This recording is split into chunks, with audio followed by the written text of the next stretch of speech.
Hi, everybody. My name is Kimberly Davis, and I have been a public school teacher for about 28 years. And just like you and me both, we're all in this new transition of how to focus and how to work in this new normal. And I know that many of you parents are finding yourself having to teach for the first time or try to supervise that learning. And I had some tips that I thought I would share with you that you may can incorporate into your home that may maybe ease the stress, because I've heard from a lot of my friends that they're really stressed throughout this process, and I hope this information will be helpful to you.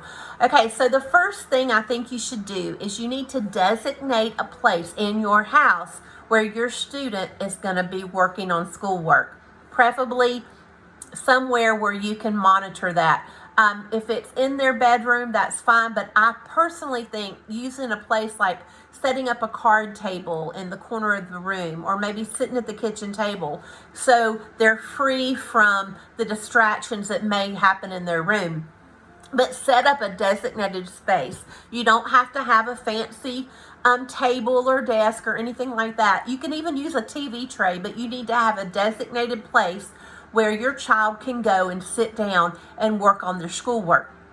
Now, one of the things that you can do too that would be really helpful if you have more than one child is to get some old boxes and maybe let them put all their supplies in that one box. Because I know if you're like me, think if they start pulling stuff out, it's going to get hectic. But the kids know, this is my little box, my crate. It's time for me to get my stuff out, if you do have paper and pencil stuff you need to do. Okay, the second thing is to make sure that you try to encourage a daily routine. I know as a high school teacher, one of the issues that I'm running into is I'm up at 7:45, ready to get my day started, and it's crickets sometimes for my students because they're sleeping in, because that's what teenagers are going to want to do. And getting some extra sleep during this time is not a bad thing, because your kids are probably stressed, even if they don't say they are. But I do encourage you to set a time where you know that this is going to be what your routine is going to be. Maybe you're going to get up and work on something for 30 minutes here and then something for 30 minutes. But the cool thing about coming up with this routine that I think is the most important is you need to let your kid in on this. Let them decide. That you can set some parameters, because you may have somebody that says, I don't want to get up to 4 in the afternoon, but you let them have an input in this, because that's so important, because it gives them a little bit of empowerment factor, because they help create the routine. The third thing is to limit distractions. And that could be anything from dogs that are constantly barking to the TV going on. I have a college student that's at home right now, and she's working at one end of the table and I'm working at the other end of the table. And we have dogs that bark for absolutely no reason. So sometimes we have to put them in timeout on the porch or something like that. We make sure that the TVs and stuff are turned off, so we're not tempted to go and watch TV. Even our cell phones, we try to put those up, because it really makes a difference when you can sit down and have focused time. 30 minutes of focused time and study is so much more important than having 2 or 3 hours of just sitting around doing whatever. I promise you.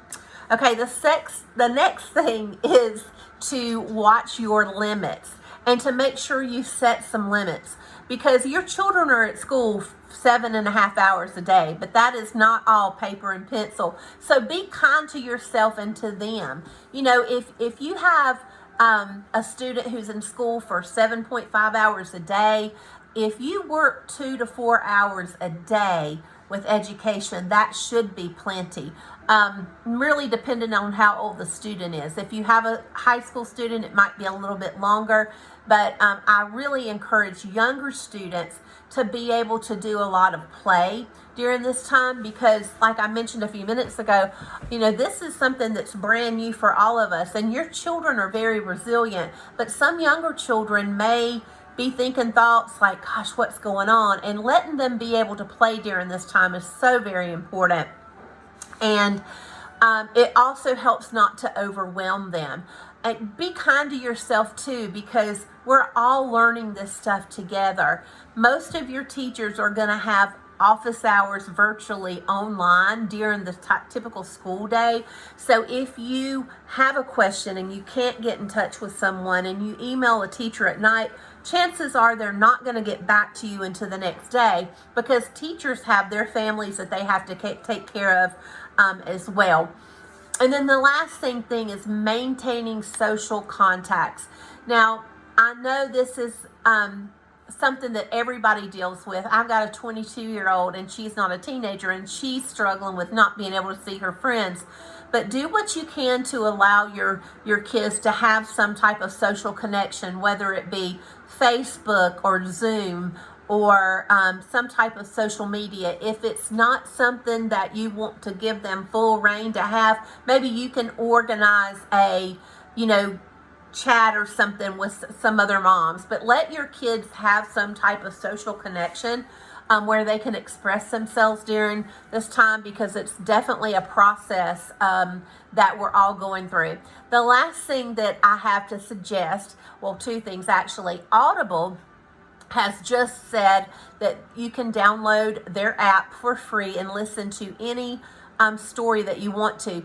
So if you're kind of looking for something, or your teachers have just assigned a read of your choice type assignment, I will put a link to that in this video, at the end of this video, and you can check that out yourself. But there's all types of books for all levels of reading, and it would be really good this way. If it's something you don't feel like you have time to sit and read with your child, they can listen to it that way. The second thing is to let your kids journal during this time. I'm going to be doing this activity with my kids tomorrow online, and I've told them to try to find a mason jar. Most people have old jars in their kitchen. If they don't, you can use anything. You can use a bucket, or you can even use a plastic bag if you have to.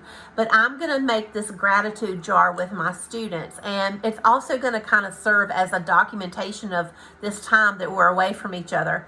And every day that they get up, one of the things that I'm going to have them do is write me 2 or 3 sentences on what they're grateful for that day. And it can be something as simple as running water. It could be something as simple as their game that they play, their you just never know, their dog, whatever. But it's something to focus on gratitude, because believe it or not, you cannot have the feeling of gratitude and worry or fear at the same time. And during this time, I think it's real important that we help our kids with their mindset and realize that it's a scary time, but we need to still have some sense of normalcy and move throughout our life, because it teaches our kids to be resilient when troubles do come.